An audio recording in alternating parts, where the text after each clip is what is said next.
हरे कृष्ण, राधे राधे। अपरा एकादशी व्रत की बहुत बहुत शुभकामनाएं। आज की इस वीडियो में आप सुनेंगे अपरा एकादशी के दिन सुनी जाने वाली एकादशी माता की कथा। इस कथा को सुनने से ही एकादशी का व्रत पूरा माना जाता है, तो इस वीडियो में लास्ट तक बने रहिएगा। श्रोताओं, एक बार एक बूढ़ी माँ ने एकादशी का उपवास रखा था। बड़े ही भक्ति भाव से वह एकादशी की पूजा किया करती थी। वे बूढ़ी हो चुकी थी। उन्हें वृद्धावस्था में कोई भी ऐसी वस्तु नहीं चाहिए थी जो वे एकादशी का उपवास रखती हो, क्योंकि एकादशी का उपवास रखने से तो श्री हरि की कृपा से सब कुछ मिल जाता है। वो बूढ़ी माँ ने तो अपने बच्चों के लिए, अपने परिवार की सुख सुविधा के लिए इतना कठिन व्रत रखा था। वे दिन भर तो बड़ा कठिन मन करके अपने प्यास को किसी तरह से रोक रही थी, क्योंकि एकादशी के व्रत में वह जल की एक बूंद भी ग्रहण नहीं करती थी। द्वादशी को ही जल पीकर वह अपने व्रत का पारण किया करती थी। दिन भर उन्होंने किसी प्रकार अपने मन को संयमित रखा, पूजा पाठ की, व्रत सुनी और फिर पंडित जी को मिट्टी के एक पात्र में भरकर पानी और मौसमी फल दान दिए। दोना भरकर शक्कर भी वितरित कर दिया। उन्हें गर्मी के कारण बड़ी बेचैनी हो रही थी। एक तो निराहार और निर्जल रहकर उपवास रखा था और ऊपर से प्यास भी अधिक सता रही थी। इसी कारण से उन्होंने सोचा कि चलो पानी में बैठ जाऊं, शायद थोड़ी शांति मिले। यह सोचकर वह पानी में बैठ गई। पानी में बार बार कुल्ला करती रही और मुंह हाथ धोती रही। तब कहीं जाकर उन्हें थोड़ा बहुत चैन मिला। एक तो धूप तेज पड़ रही थी, इसी कारण बूढ़ी माई का मुंह सूजा हुआ था। बूढ़ी माँ बड़ी बेचैन हो रही थी। एक तो बुढ़ापा, दूसरा यह भयंकर गर्मी। बुढ़ापे की तो स्थिति ही कुछ ऐसी होती है। बड़ी मुश्किल से धीरे धीरे वह अपना व्रत पूरा करना। अब किसी प्रकार रो धोकर उनका दिन तो कट गया। अब बूढ़ी माँ के सामने पहाड़ सी लंबी रात पड़ी थी, जिसका कट पाना बहुत ही मुश्किल दिखाई दे रहा था। चारपाई पर पड़ी पड़ी बूढ़ी माई को किसी प्रकार भी शांति नहीं मिल रही थी। वह बार बार प्यास के मारे गला सूखा जा रहा था और वे इस प्रकार बेचैन होकर करवटें बदलती जा रही थी। कई बार उठकर वे घर के बाहर जाती, फिर अंदर आती, फिर घर के बाहर जाती, फिर अंदर आती। उन्हें घर के अंदर शांति मिल ही नहीं रही थी, न बाहर मिल रही थी। एकादशी माता को याद करती रही और मन में ध्याती रही कि हे माता, आप मेरी लाज रखिएगा, आप ही मुझे शक्ति दीजिए ताकि मैं भली भांति अपना व्रत पूर्ण कर सकूं। यह पहाड़ सी रात सुकून से बीत जाए। प्यास के कारण बूढ़ी माई को बहुत बेचैनी हो रही थी। उन्होंने धैर्य रखने का बहुत प्रयास किया, लेकिन आखिरकार उनकी सहनशीलता भी की सीमा टूट गई और वे घबराकर प्यास के मारे एकदम चिल्ला पड़ी, बचाओ बचाओ। बूढ़ी माँ का चिल्लाहट सुनकर उनके परिवार के सभी सदस्य उनके आसपास इकट्ठा हो गए और बूढ़ी माँ के चरपाई के पास पहुँच गए। सब बोले, अम्मा जी क्या हुआ, आप क्यों चिल्ला रही हो? और जब आपसे व्रत रखा नहीं जाता तो इस बुढ़ापे में इतना कठिन व्रत रखने की क्या? अम्मा जी, अगर शरीर में ताकत रहेगी तभी तो भक्ति हो पाएगी ना।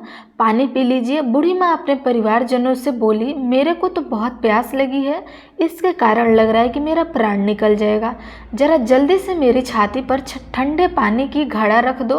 दोनों नातिन ने दौड़कर दादी की छाती पर ठंडे पानी का बर्तन रख दिया। तब कहीं जाकर उन्हें थोड़ा बहुत सुकून मिला, और जब सुकून मिला तो थोड़ी देर के लिए उन्होंने अपनी आंखें बंद कर ली। इधर एकादशी माता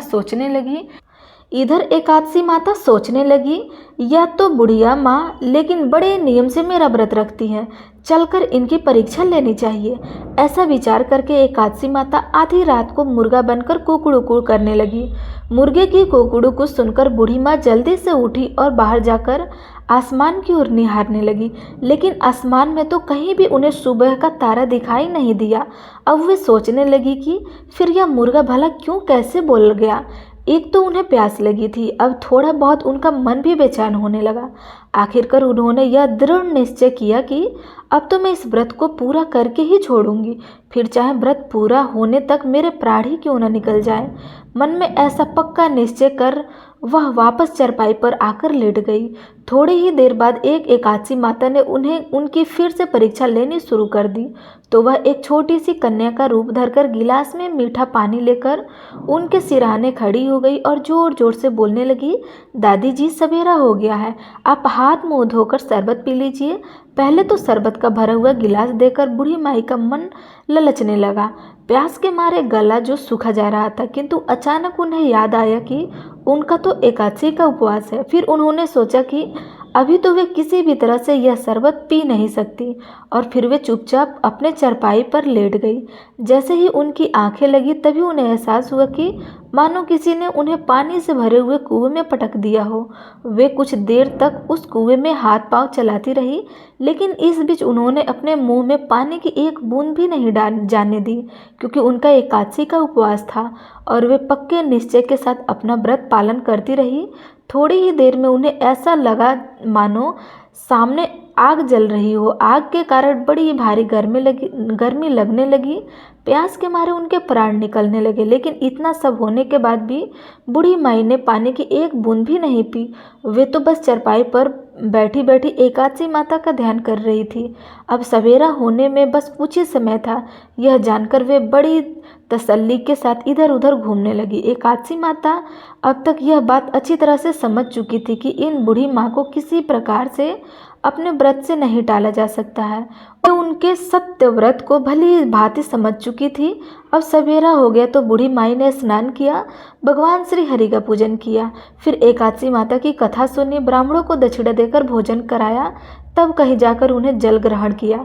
कन्याओं को भोजन कराने के बाद बूढ़ी माँ ने फिर स्वयं भोजन किया, और उस श्रेष्ठ व्रत के प्रभाव से बूढ़ी अम्मा की आयु में वृद्धि हो गई। उनकी आयु बढ़ गई, उनका घर परिवार हरा भरा हो गया। अब उनके घर में किसी भी चीज़ की कोई अभाव नहीं रहा। उनका घर हर प्रकार से सुख साधनों से भर गया।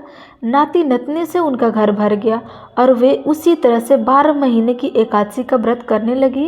एकादशी माता के व्रत के पुण्य प्रताप से इस संसार में हर प्रकार के सुख भोग कर वह बूढ़ी माँ अंत में भगवान श्रीहरि को धाम को चली गई। ऐसे एकादशी माता ने उस बूढ़ी माँ को और उनके परिवार को हरा भरा किया। वैसे ही हे एकादशी माता, हम सभी की मनोकामनाएं पूर्ण कीजिए। प्रेम से बोलिए श्री लक्ष्मी नारायण भगवान की जय। एकादशी माता की जय।